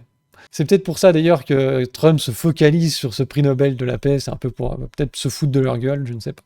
Alors, donc pourquoi pas Machado qui est ultra pro-américaine? Pourquoi continuer à discuter avec Delcy Rodriguez, qui est l'émanation de ce narco-État socialiste qui oppresse son peuple? Eh bien, si vous vous souvenez d'un endroit appelé Irak, où tout le monde a été renvoyé, viré, absolument tout le monde, la police, les généraux, tout le monde a été viré, ils ont fini par devenir Daesh, je m'en souviens. Il s'est rendu compte que ce n'était pas forcément la politique la plus efficace. Toutes les guerres américaines au Moyen-Orient, même en Afghanistan, enfin, ça a servi à rien. 20 ans de guerre en Afghanistan, ils ont reparti la queue entre les jambes. Donc ça sert à rien d'être le plus fort. Ça veut pas dire que tu gagnes sur le terrain. Donc c'est plus compliqué que simplement avoir la plus grosse armée, le plus gros rapport de force. C'est pareil aussi avec le Groenland. Et puis il y a aussi, il n'y a pas que les relations internationales, il y a aussi la politique intérieure. De hauts responsables républicains avertissent Trump que toute tentative d'invasion du Groenland mettrait fin instantanément à sa présidence. La population, l'électorat de Trump n'est pas forcément très ravi de ce qui se passe avec le Groenland. Je crois que 70% sont plutôt sceptiques et considèrent qu'il va trop loin, que c'est exagéré et que tout ça peut effectivement revenir dans la gueule des États-Unis parce que tout ça crée des précédents, permet à d'autres des justifications pour leur propre coup de force. Donc il peut y avoir des rétroactions en plus. Donc l'utilisation de la force ne garantit pas le succès, ne garantit pas non plus la légitimation de ce qui est acquis. La Crimée, officiellement, n'est pas reconnue comme étant russe par l'écrasante majorité des pays du monde, plus de 95%. Ça fait quand même 8 ans. Et puis, vous pouvez avoir des rétroactions qui font qu'à la fin, tout vous revient dans la gueule. De manière assez chaotique, ça peut être par l'effritement de votre base, de votre soutien national. Ça peut être par l'arrivée de terroristes radicalistes. Tu crois apporter la démocratie en Irak, tu te retrouves avec Daesh. Donc tout ça n'est pas forcément très efficace et doit être réfléchi. Et c'est en cela que la question du droit international, de la discussion, de la diplomatie est peut-être plus efficace, plus lente. Mais à la fin, tu obtiens des compromis qui sont reconnus. Et ça peut être beaucoup plus efficace que d'imposer par la force où tu fais un coup d'éclat à court terme, tu captures Maduro, mais à la fin, il ne s'est rien passé, quoi. Bref, c'était un petit peu la parenthèse que je voulais faire. Cependant, on a affaire à Trump, et Trump est un secoueur de cocotiers. Je crois qu'on commence, à peu près tout le monde a fini par comprendre la méthode Trump. On débarque comme un éléphant dans un magasin de porcelaine, on pète tout, on fait des esclandres, on menace, et puis, bon, allez... Je suis un connard grand seigneur, je veux bien discuter. Et justement, on a ici Mike Johnson, un autre républicain, président de la Chambre des représentants, qui explique qu'il ne prévoit pas d'intervention militaire au Groenland. Je pense que la voie diplomatique est la meilleure solution. Le président joue aux échecs, comme on dit. Nous avons beaucoup à faire en ce moment. Ce n'est donc qu'une petite pièce d'un puzzle plus vaste. Donc on voit ce que j'étais en train de vous expliquer. L'intervention militaire, c'est bien gentil. Les États-Unis n'auraient aucun mal à envahir le Groenland, même avec le soutien des couillons d'Européens, parce que de toute façon, ils ont du matériel américain. Puis, bon, personne n'a envie d'aller crever pour le Groenland non plus, mais ce serait reconnu par aucun pays. Et à la fin, ça aurait des conséquences diplomatiques négatives, importantes. Pas seulement en termes d'image, mais aussi en termes de rétorsion économique, de choses comme ça. Et puis, ce serait un truc qui reviendrait sans arrêt. Au bout de 10 ans, 20 ans, 30 ans, si c'est pas reconnu, c'est pas reconnu, quoi. Donc la voie diplomatique est finalement la seule possible qui permette une annexion du Groenland, c'est-à-dire qu'il va falloir discuter avec les Européens pour avoir un accord qui reconnaisse une forme d'annexion. Et donc c'est un peu ce que disait aussi, on va retrouver Richoux, qui disait les Américains ont quand même une grande gueule, mais jamais, enfin ils critiquent l'OTAN, les Européens, enfin, les couillons d'Européens, mais bon, ils vont jamais abandonner leur base de l'OTAN.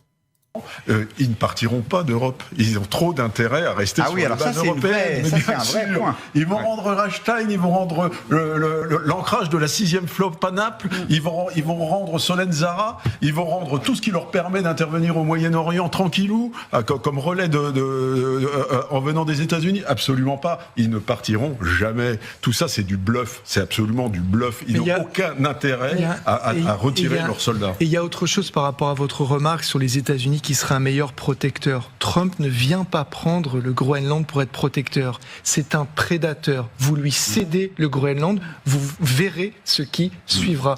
Où est-ce qu'il est intervenu, le navire américain qui a capté, qui a arraisonné le navire russe? Vers l'Islande. Exactement, entre l'Islande et l'Écosse. Après le Groenland, pourquoi pas l'Islande? Et après, on verra ce dont il a également besoin pour sa sécurité. Parce que toutes les raisons qui ont été présentées par Trump pour l'instant n'ont aucun sens. Il a l'appétit, je l'ai dit tout à l'heure. Alors, je crois qu'on verra un peu les intérêts de Trump à la fin. C'est peut-être mieux. On va évoquer la question que personne ne pose. Que veulent les Groenlandais? J'avais cité dans la précédente vidéo, et quelqu'un avait fait remarquer, le président du Groenland qui avait expliqué qu'il préférait rester avec les Danois que de devenir américain. Et on m'a fait remarquer que c'était juste la position d'un mec, et donc ça ne représentait pas forcément la vie populaire, qu'il n'avait pas de légitimité particulière, un peu comme quand Macron parle au nom des Français. Bien. Alors moi j'avais cru comprendre justement que les Groenlandais n'étaient pas très chauds pour devenir américains, puisque, je ne sais pas si vous avez remarqué, mais Trump n'a jamais parlé des Inuits. Il ne sait pas ce que c'est, il ne sait pas si ça existe, il en a rien à branler des populations qui vivent sur place, et certains Inuits ont fait remarquer que, intégrés dans les États-Unis, en fait, ils deviendraient des racisés, en quelque sorte. Les États-Unis n'ont jamais montré beaucoup de respect pour les populations autochtones, et qu'effectivement, le projet n'est pas du tout d'apporter la paix et la prospérité pour les Inuits, qui sont d'ailleurs très contents de leur mode de vie, visiblement. S'ils voulaient exploiter leurs ressources, ils l'auraient déjà fait depuis un petit moment. C'est eux qui d'ailleurs freinent l'exploitation des minerais pour des questions écologiques, d'environnement. Ils ont un mode de vie basé sur la pêche, ils sont très contents. Et on a ici, puisque quelqu'un remettait en cause l'opinion du président groenlandais, on a ici, cette fois, ça y est, des manifestations importantes, au vu de la population peu nombreuse du Groenland, des populations contre l'annexion du Groenland. Donc les populations sont pas très fans, et un des moyens de régler cette crise serait effectivement de faire un référendum avec un ou deux sujets, c'est-à-dire que est-ce que vous voulez être avec le Danemark, être avec les États-Unis ou être indépendant? Sachant que les Groenlandais sont bien conscients qu'avec la décongélation de leur territoire, des appétits vont apparaître, des possibilités d'exploitation vont apparaître sous la glace, et comme ils ne sont pas très nombreux, toute concession va conduire à l'arrivée de main-d'œuvre étrangère immigrée pour exploiter les concessions, pour construire les routes, les ports, les mines, etc. Donc de toute façon, plus ils exploitent leurs ressources, et plus ils se retrouveront avec une population étrangère de travailleurs qui viendront bosser dans des concessions qui seraient distribuées à on ne sait qui. Ce qui fait qu'ils ont un petit peu, soucieux de ce truc-là, parce qu'ils n'ont pas envie de devenir une zone de guerre pour les ressources, et c'est un peu ce qui est en train d'arriver. Alors, comment est-ce que Trump compte convaincre les Groenlandais? Ils ont clairement indiqué qu'ils ne souhaitaient pas faire partie des États-Unis. Trump a dit « quand je leur parlerai, je suis sûr qu'ils seront ravis ». Qu'est-ce qui peut ravir un Américain du point de vue américain? Le Saint-Pognon, c'est prévu. Il y a un gros chèque qui va arriver, révélation explosive. Il avait déjà annoncé des enchères entre 10 000 et 100 000. On ne savait pas trop, il avait tâté le terrain. Il s'est dit, si ça se trouve, la passe est moins chère que ce que je crois, on va donner un petit chiffre. Et donc là, les premières évaluations sont arrivées, ont été révélées. Les États-Unis réfléchissent à une offre stupéfiante de 700 milliards de dollars pour acheter le Groenland au Danemark, plus des paiements forfaitaires de 100 000 $ à chacun des 57 000 habitants, pour du coup 706 milliards de dollars. On va imprimer du papier cul, on va vous le donner, et puis on part avec le terrain. Lol. C'est formidable, ça. Pourquoi j'ai pas une imprimante dans la cave? Ça nous faciliterait vraiment la vie. Hein. Alors, 700 milliards de dollars bien placés, ça permettrait quand même de résorber une bonne partie de l'endettement du Danemark. C'est intéressant. 100 000 dollars pour les habitants, je trouve ça un peu court. Parce qu'à la fin, effectivement, ils n'ont plus de pays. Ils seront complètement dépossédés de leurs ressources, de leur souveraineté, qui passerait dans les mains des États-Unis. Ils n'auraient plus du tout la possibilité de défendre leur mode de vie, leur territoire, de l'exploiter comme ils l'entendent, même si, de toute façon, pour les raisons que j'ai évoquées tout à l'heure, ils vont être face à une pression migratoire assez importante. Mais bon. Donc voilà le plan qui est sur la table. Et tout ça, après la phase de secouage de cocotier, on va commencer maintenant à se mettre autour de la table et à discuter. On a par exemple JP Morgan qui explique que le merdier du Groenland va se terminer dans un arrangement négocié extrêmement positif. Et on a ici un Finlandais, le Stubb, le président finlandais, qui prévient que le conflit avec le Groenland va être finito d'ici la fin de semaine. Donc il y avait un article de Bloomberg. Alors on ne sait pas grand-chose. Le président Alexander Stubb a prédit que la crise du Groenland serait probablement désamorcée d'ici la fin de la semaine. Les dernières conversations que j'ai eues à ce sujet au cours des 2 ou 3 dernières heures, c'est dire à quelle vitesse les choses évoluent dans le monde de la politique étrangère, me donnent un peu d'espoir que nous trouverons une solution. Voilà. Pour l'instant, on n'en sait pas plus. On ne sait pas exactement quelles sont les revendications exactes, parce que derrière le blabla de Trump, il y a des intérêts. Et on va essayer de faire quelques conjectures. Alors à Davos, aujourd'hui, Trump a expliqué que finalement ils n'utiliseront pas la force. Je veux négocier pour rattacher le Danemark aux États-Unis, je pense qu'il voulait écrire le Groenland. S'ils acceptent, c'est une bonne chose. S'ils refusent, on s'en souviendra. On continue quand même de maintenir la pression et de menacer de rétorsion, de colère. On va envoyer des gros mots. Va savoir. Justement, au Forum économique, il continue. Tout ce que nous demandons, c'est le Groenland avec tous les droits, titres et propriétés qui s'y rattachent. Car il faut être propriétaire pour pouvoir le défendre. On ne peut pas le défendre avec un bail. Premièrement, d'un point de vue juridique, cela n'est absolument pas défendable. Deuxièmement, d'un point de vue psychologique, qui voudrait défendre un contrat de licence? Bon, défendre contre quoi? Donc l'intérêt des États-Unis, voilà, l'intérêt des États-Unis, nous construisons le dôme d'or. Nous allons avoir un dôme au-dessus du pays. Le fait d'avoir le Groenland rend ce dôme d'or beaucoup plus efficace. Il s'agit pour les États-Unis de se prémunir contre toute attaque aérienne et probablement nucléaire dans le cas d'une éventuelle Troisième Guerre mondiale, ce qui n'est pas très rassurant. Donc l'intérêt, c'est de pouvoir avoir une base de défense antimissile. Je pense aussi, et ça c'est un peu moins dit, c'est la possibilité d'exploiter tous les minerais. Enfin, il y a 3 points. Il y a la défense antiaérienne, il y a le contrôle des routes maritimes qui vont décongeler, de sorte à pouvoir contrôler le commerce de la Chine. Ça a été le cas avec la question du Panama aussi. Et puis, troisièmement, il y a la question des ressources. Et à mon avis, c'est celle-là qui prime. La Chine a actuellement un quasi-monopole sur les terres rares, et c'est un petit peu la guerre de toutes les nations pour essayer d'échapper à ce monopole et aux pressions internationales qui en découlent. Et les États-Unis ne veulent surtout pas être dépendants, et pour ça, eh bien, il faut essayer de trouver de nouveaux approvisionnements. J'ai vu qu'ils avaient acheté une mine, une entreprise minière australienne, justement, pour pouvoir sécuriser des approvisionnements, mais aussi avoir un territoire. C'est quand même beaucoup plus simple. Avoir directement la souveraineté sur le minerai, et pouvoir l'exploiter. Parce qu'actuellement, le Groenland, ils sont pas spécialement chauds pour ouvrir des mines. J'avais vu que il y avait eu un projet d'exploitation de terres rares. Parmi les différents minerais, il y avait de l'uranium. Et ça pose des problèmes écologiques, puisque la principale source de déchets nucléaires, c'est justement le minerai d'uranium mélangé à d'autres choses qui n'est pas retraité, et qui souvent finit sur des terrils, et à la faveur de l'environnement, de contact avec d'autres métaux, d'autres substances, ça peut produire de la radioactivité. C'est d'ailleurs un peu l'ironie de la transition énergétique, qui est une transition des énergies fossiles vers des minerais. Tous les minerais pour les éoliennes, les panneaux solaires, les bagnoles électriques, les batteries. C'est une transition vers des minerais, et l'exploitation de ces minerais, dans de nombreux cas, conduit à la constitution de déchets nucléaires non traités lors de l'exploitation des minerais. C'est assez ironique pour des écolos qui voulaient lutter contre le nucléaire, mais bon, bref. Donc il y avait cette question au niveau du Groenland, et puis il y a des écolos qui ont soulevé les risques environnementaux liés à cette présence d'uranium, et ils ont finalement bloqué tout le projet. Ils ont fait passer une loi qui dit qui interdit en fait l'exploitation des mines quand il y a de l'uranium. J'ai un papillon là qui m'emmerde. Donc une loi qui restreint énormément l'exploitation minière.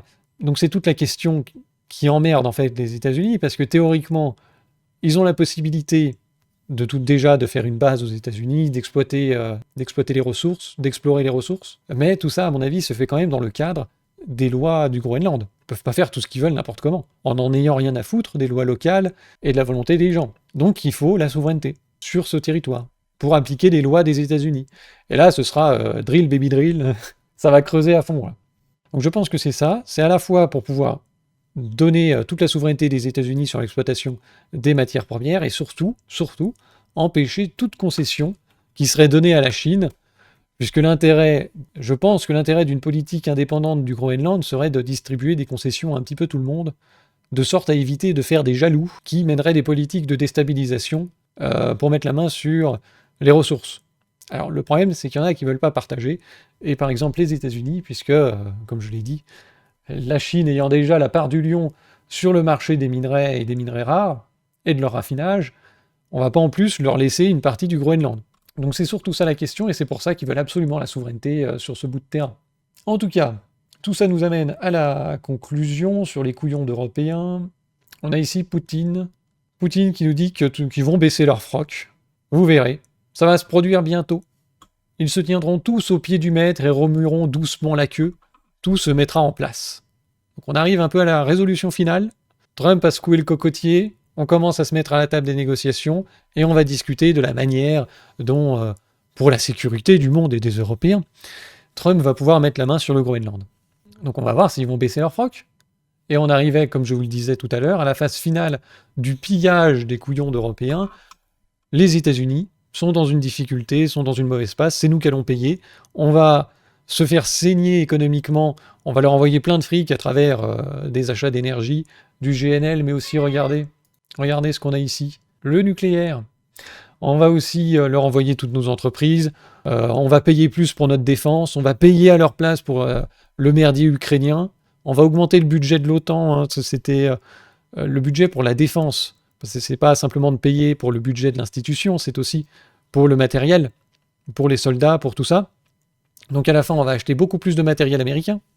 Ça fait partie d'ailleurs de l'arrangement commercial signé l'année dernière par Ursula, d'acheter du GNL à fond, d'acheter plus d'armes.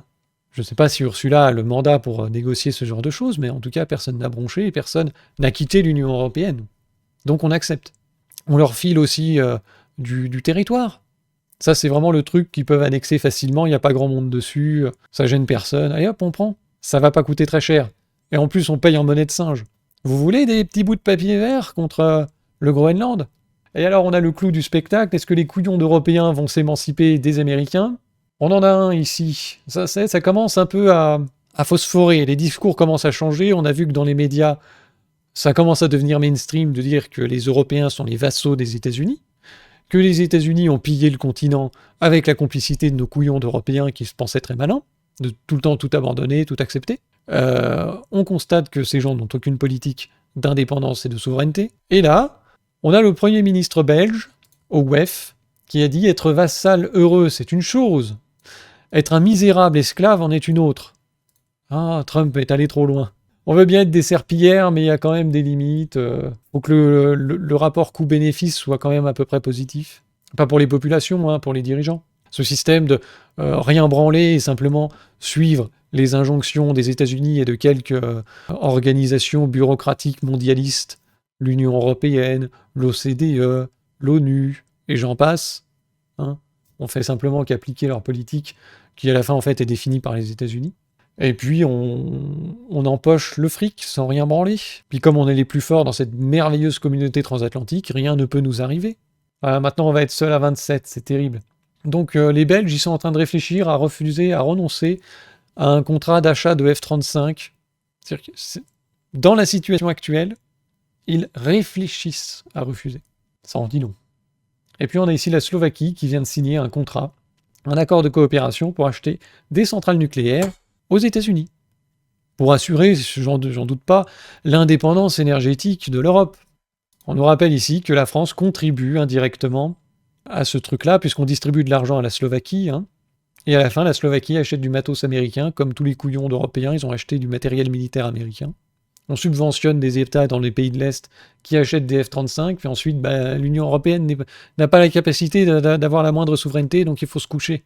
Puis on se couche avec eux, après avoir payé, bref. Donc l'Union Européenne n'a absolument pas l'intention d'avoir une politique d'émancipation, de souveraineté et d'indépendance, vis-à-vis de qui que ce soit d'ailleurs. Là, c'est vis-à-vis des États-Unis, mais vous avez vu que Macron, il a dit on n'a qu'à simplement se rapprocher des Chinois. Hein, voilà. On se doute bien que l'Allemagne n'est pas prête de revenir sur la question du nucléaire. Il y a Merckx qui a dit c'était une connerie d'abandonner le nucléaire. On a fait une erreur.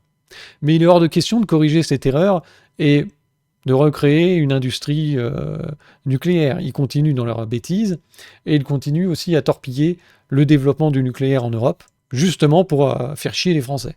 Mais on va faire l'Union européenne. Le résultat, c'est qu'on laisse la porte ouverte aux États-Unis, où, comme je l'ai dit dans plusieurs vidéos, j'avais déjà alerté là-dessus il y a plus d'1 an, les États-Unis débarquent avec des solutions clés en main.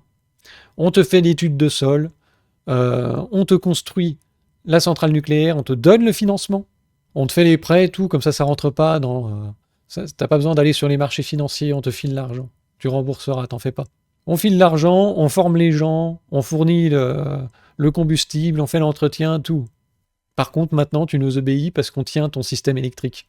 Alors pour l'instant, c'est une centrale, c'est un contrat, mais si ça continue à se développer et que ça finit comme les F-35, où ces couillons d'Européens en ont acheté plus de 600, c'est la quasi-totalité des avions, en fait, des armées européennes, c'est des avions américains. Il n'y a que la Suède et la France qui ont des avions à eux, et encore. Le Gripen suédois, il y a beaucoup de pièces américaines, ce qui fait d'ailleurs qu'ils avaient niqué les Suédois sur un contrat en interdisant les Suédois de vendre le Gripen. Je ne sais plus à qui c'était, l'Égypte ou peu importe. Et du coup, ce pays client a dû acheter du matériel américain. Vous en faites pas, on va vous vendre des F-35. Lol.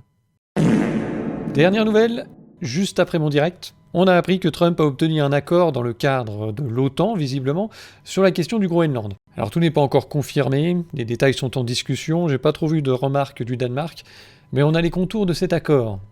Donc il y aurait des poches de territoire qui seraient cédées aux États-Unis, avec évidemment un accès à des droits miniers, intégration du Groenland dans le Golden Dome de la défense antimissile, durée indéfinie. Donc en gros, les Américains vont annexer uniquement les morceaux de territoire du Groenland qui les intéressent, là où il y aura des minerais, etc. Et le reste, on veut bien le laisser au Danemark. Trop marrant. Résultat, Macron et tous les défenseurs de la souveraineté européenne, de la souveraineté du Danemark, tous ceux qui ont dénoncé la méthode de Trump, le racket américain, ils sont couillonnés. Parce que c'est un point de vue minoritaire dans la bureaucratie européenne et que les dirigeants européens vont baisser leur froc. C'est fait. Et ils vont maintenant essayer de faire passer tout ça pour une victoire, comme ils l'ont fait en se félicitant de l'accord commercial humiliant qui avait été signé l'année précédente. Donc par exemple, on a ici le chancelier Merckx qui est déjà en train de réécrire l'histoire. Ces derniers jours, les États-Unis ont exigé une plus grande influence au Groenland.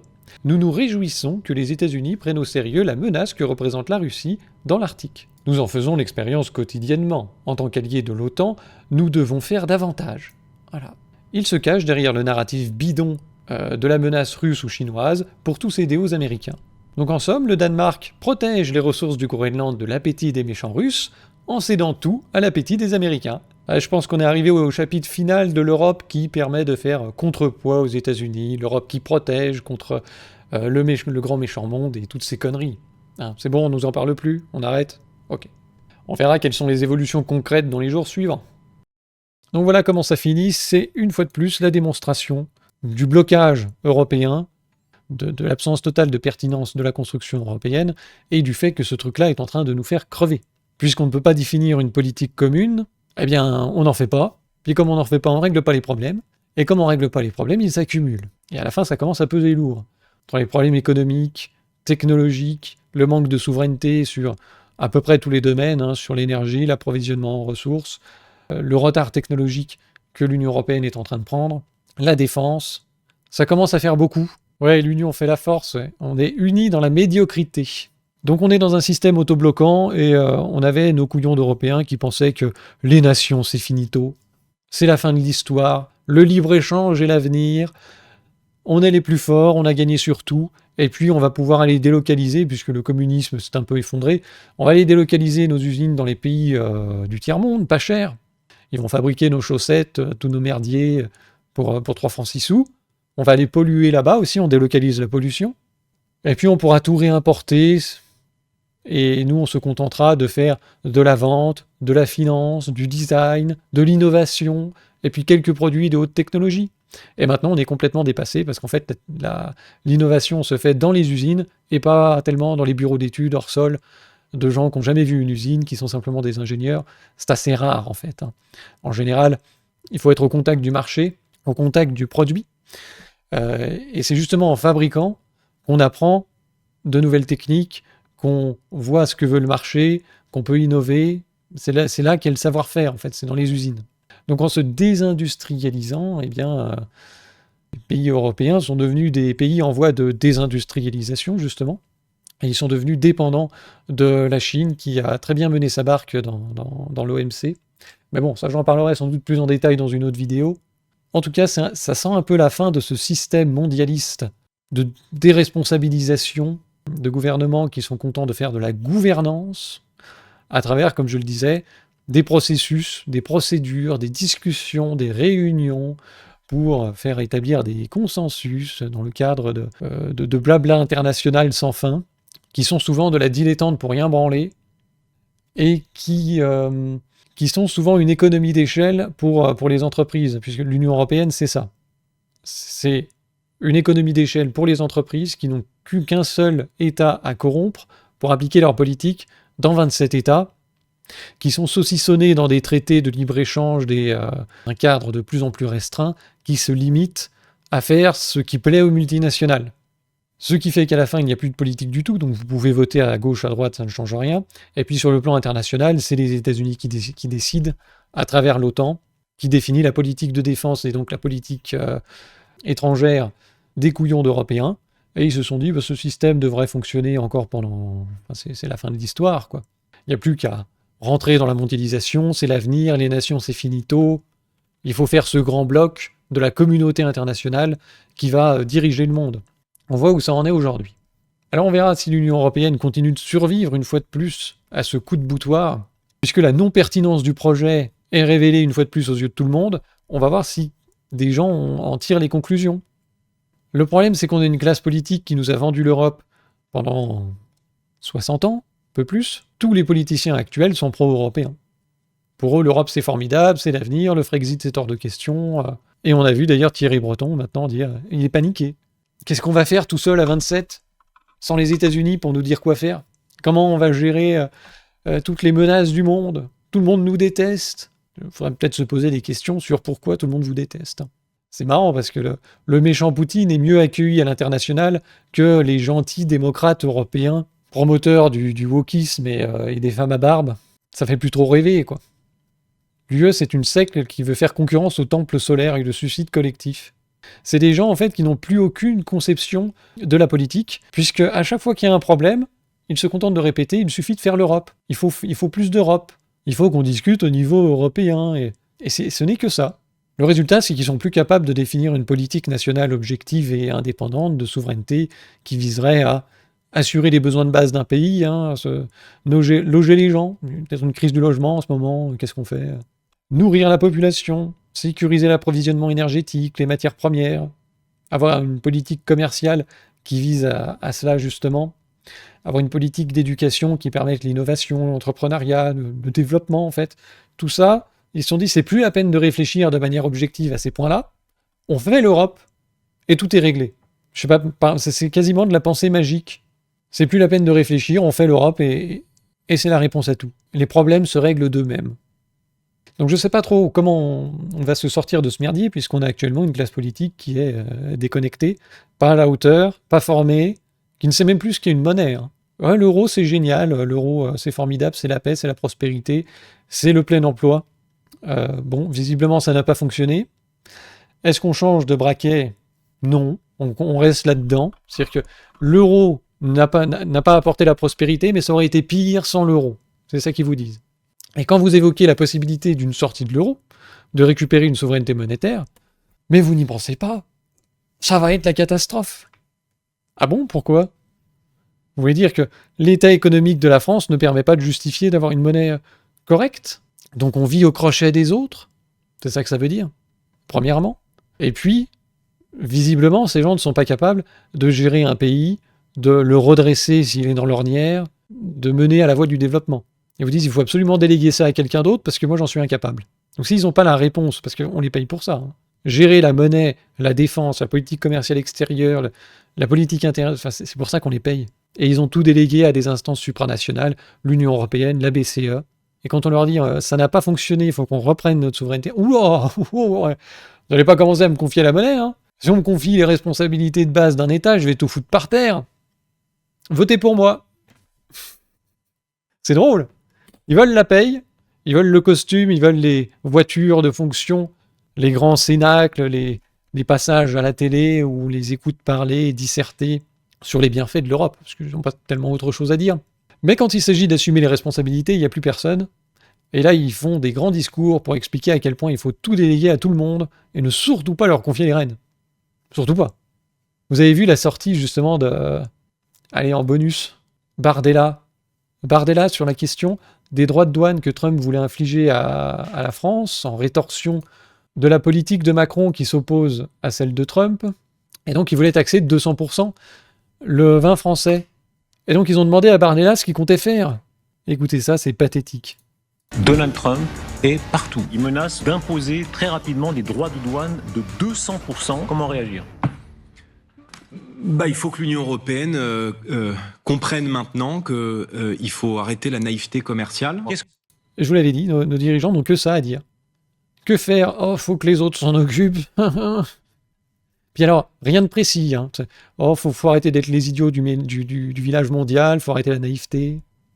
Attendez, c'est pas fini. Qu'est-ce que vous faites? Œil pour œil, dent pour dent? Je pense qu'il faut d'abord arrêter la naïveté. Si on ne relance pas l'économie française, si on ne fait pas la simplification normative... Vous n'allez pas faire Trump avec ça. Vous allez faire peur, peur à Trump en lui disant ça. Il vous met 200% sur la tête, vous lui dites il faut relancer la croissance. Mais bien sûr, vous avez raison, mais enfin, vous lui dites quoi? Vous lui répondez quoi? Absolument. Je dis qu'il faut arrêter de vivre au crochet des autres. Et qu'il faut sortir de ce monde où on attend finalement la décision des autres. Si on veut demain rester... C'est précisément ce qu'il vient de dire en disant il faut que l'Union européenne, blablabla, dans ce merdier à 27, définisse une politique commune, sans quoi on ne foutra rien. Et puis, non, faut arrêter d'attendre la décision des autres. C'est une nation libre. Si on veut rivaliser avec l'Amérique, il faut comprendre qu'en réalité, ce que nous annonce Trump, ce que nous lance Trump, c'est un formidable défi de puissance, d'aller conquérir le 21e siècle. On dirait un truc de développement personnel. Ne lâche pas tes objectifs, ne renonce jamais, travaille 12 heures par jour, tu vas sortir de ta grotte en étant un nouvel homme. Je vous demande la réponse exacte que vous faites. Il y en a un qui vous envoie 200% dans la figure. Qu'est-ce que vous lui répondez? Vous lui répondez pas un discours?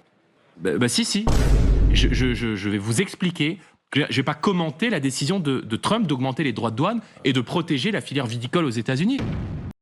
Ah, c'était une simple politique commerciale, c'est pas une mesure de rétorsion pour la politique de Macron qui s'oppose au Groenland, c'était juste pour protéger les viticulteurs. Tout ça est une politique nationale tout à fait légitime, comme on pourrait en avoir une, quoi. Si, je crois qu'il y a un peu de montage quand même. Il faudra aller voir l'extrait, l'émission. C'est Glupatate qui a fait ça. J'espère que c'est quand même pas sa réaction. Ça doit être un montage. C'est peut-être sa réaction.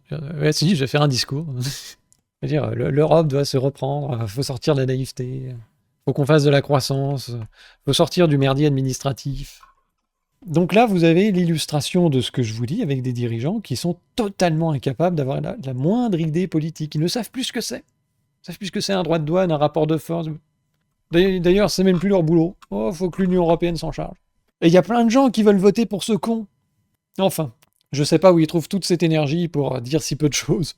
Le plus comique, c'est que les gens voteront pour ce gamin parce qu'il présente bien. Il a dit qu'il se présenterait pas. Comme quoi, il y a une forme de réalisme. Mais il y a des gens qui ont l'espoir que Bardella va venir les sauver. Je ne peux vraiment plus rien faire pour eux. On aura l'occasion de discuter de tout ça dans des directs ultérieurs. On va éviter de faire trop tard, ça fait déjà 2h30. Alors n'hésitez pas à faire un tour sur zoneartisanale.com pour acheter les produits de nos merveilleux artisans. Vous pouvez vous abonner sur Twitch. Vous pouvez aussi financer mon merveilleux travail sur Tipeee, c'est important. Et puis je vous donne rendez-vous à très vite pour toujours plus de singerie. Bonne soirée à tous, à très bientôt.